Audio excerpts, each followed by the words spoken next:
abatulaba abalaba emboozi z'omukenkufu bebaziza nnyo okugoberera nga buli lwa Sande ne mwewaayo okulaba n'okugoberera ng'emboozi z'omukenkufu zino emboozi z'omukenkufu tezigwa malojja n'olwekyo gwe yakasooka oziraba nkugamba nti welcome aboard ate gwe tuzze nga tutambula nawe kugamba nti yes togwamu maanyi ebirungi biri mu maaso naye ng'otadde mu nkola applied knowledge is power nti buli woba n'amagezi n'ogassa mu nkola gemaanyi n'olwekyo nkwanirizaako nnyo gwe yakatwegattako nga bulijjo omukenkufu Nyanzi Julius okuva mu Prof Bio Research tusangibwawo ku Equatorial Mall awo stage y'Ebombo Road wetandikira ku kkubo ku masangazira awo wennyini tuba tukulaba bulungi nnyo tutunudde mu nguudo bbiri Kyagwe Road ne Bombo Road ate naawe wali aba relaxinze ku bimuli bya Jennifer tuba tukuweereza akawoowo tuzze twogera ku bintu bingi nnyo ebyokwekulaakulanya era nga bikuyamba okugenda mu maaso n'olwaleero njagala gwe omwana omuto ojje puroguramu yo eno yo omwana omuto oyo abadde aggwamu amaanyi n'agamba nti obumyu bwannema obumyu bwantama obumyu nze bwansobera kapa zibulya embwa zibulya ebimonde binsumbuwa buzimba embuto ne bufa puroguramu ya leero yo ate gwe naawe nakazadde oba omusajja ali eyo taata naawe maama nga oyagala okufuula omulimu guno nga bizinesi olaba mutabani wo adduka n'embwa bali mu kapa egoba emmese olw'okuba nti obumyu bwe kapa zibubonyaabonya tusobola okuyamba omwana oyo ng'omulaga tekinologiya ow'omulembe Prof Bio Research gwe tuyiiza asobola okuyamba obumyu ate gwe naawe omulimi jjukira nti obumyu bulimu ekyobugagga nga kyobugagga ekyo gwe musulo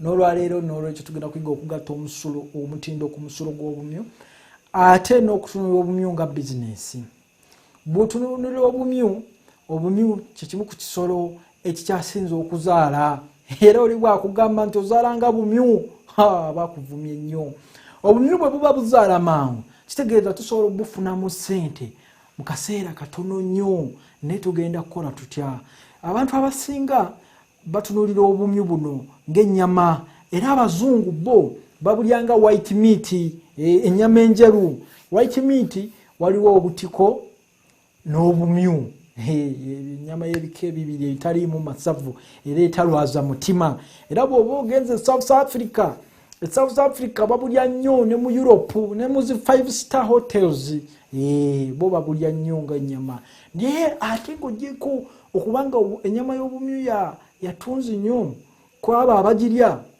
naye ate kavaamu ekintu eky'obugagga nga gwe musulo era nze amaanyi gange nkatadde nnyo ku musulo ebyennyama tunaabiraba kubanga ne lufula ezisala obumyu temuzirina wano ze bayita abattoir naziraba Kenya naye bw'otambula Uganda yonna sinaba kulaba lufula ya bumyu naye kale kati nze ntunulidde musulo kyekyobugagga kubanga rabbit urine kijimusa kyamaanyi eri gwe eri omulimi omulimi ali eyo kino kya bugagga kyamaanyi naye nga bwe tugamba nti oluusi ebintu oluusi tugwa mu bikopo kati owulidde nti omusulo gw'obumyu kijimusa ajja kudduka misinde otandike ogulembeka sinakindi otandike okuwanvuya engalo ogufune ate ogufuuyire ebimera byo bikale bikole ki bifune obuzibu n'olwekyo obeerako ku puroguramu eno osobole okumalako obulungi abakusumbwa bagambe basooke bakuleke omale okuyiga okugattako omutindo ku musulo gw'obumyu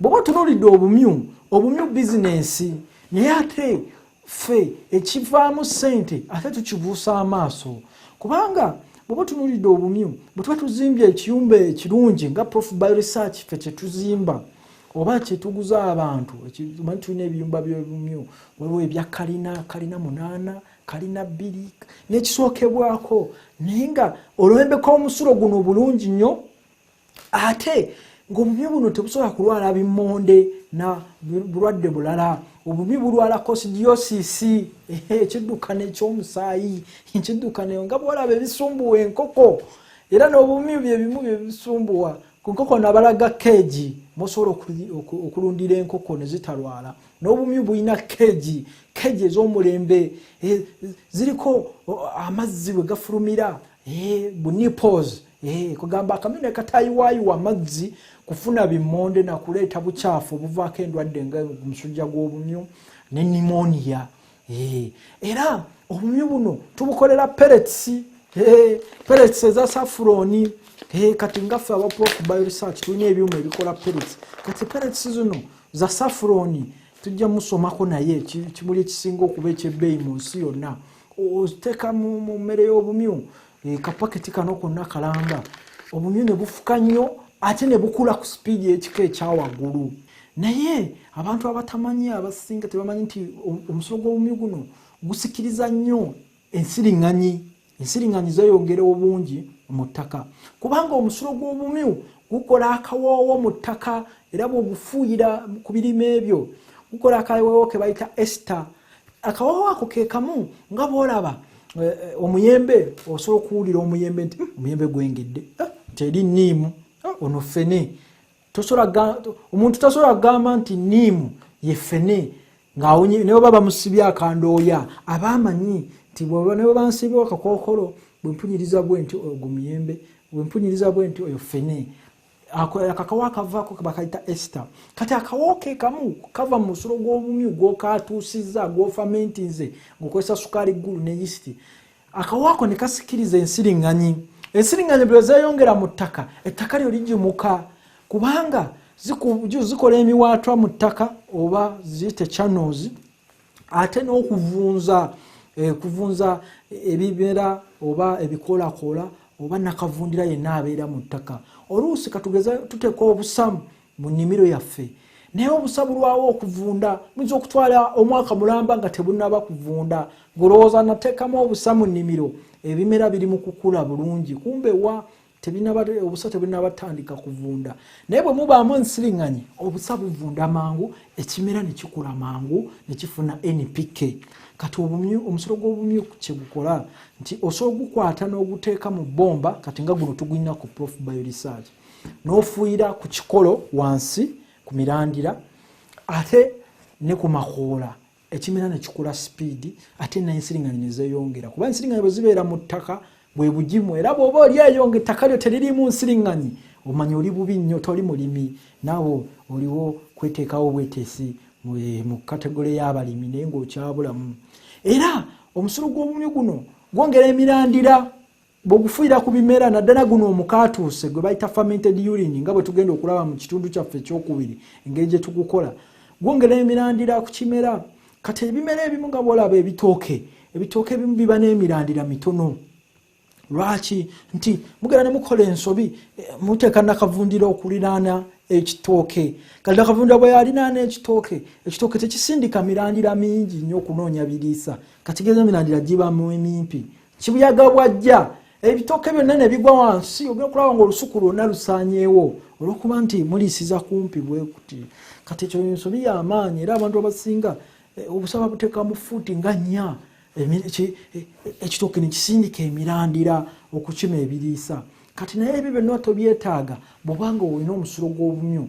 Omusulo gw'obumyu guno bw'ogufuuyira ku kikolo wansi eky'ekitooke kyeyongera emirandira kibuyaga ne waabanga zze ekitooke kyo tekigwa. Ogenda okulaba nti ebiseera ebisinga abantu bazizika ebitooke osanga emiti bazizika kitegeeza kitooke kyagala kgenda mu purigatori kyewunzise kati bateekayo emiti kireme kikugwa. Kati ebyo byonna osobola obyewala ng'okozesa omusulo gw'obumyu okwata obusaanikira 10 buno n'oteeka mu lita 2 ez'amazzi oba mu bbomba n'ofuuyira ku kikolo wansi ne ku makoola ekirime ne kikula bulungi. Naawe alima kasooli bw'otyo kibuyaga oluusi ajja kasooli wo yakaweeka yonna n'agwa ku ttaka. Kyongera emirandira ekigimusa kino ekiva mu musulo gw'obumyu. Era guno omusulo gw'obumyu guyamba nnyo ebimera kati ebivaamu sukaali katugeze ng'ebibala osobola okusimba emiyembe egyo oba emicungwa oba obutunda naye nga tebuwooma ne bakugamba obutunda bwo tebuwooma naddala kati abantu abasinga ebintu ebitawooma bagamba nti eyo GMO tonguza GMO obutunda bwo tebuwooma amapaapaali tegawooma naye osobola okukozesa omusulo gw'obumyu ne gugongera okugimusa ebimera byo naddala ebibala emiyembe kati amapaapaali watermeloni ensujju newooma kubanga ebusolo gw'obumyu guyina kye bayita phosphorus, omunnyo ogwo ogwomesa ebimera. Era omusolo gw'obumyu guyamba ebimera bino ebikola ensigo. Katugeze nga kasooli, waliwo kasooli omu gojjako ekikuta bwoti nga munda temuli mpeke, ng'empeke temuli, nga yenna alinga alumbiddwa ndiwulira.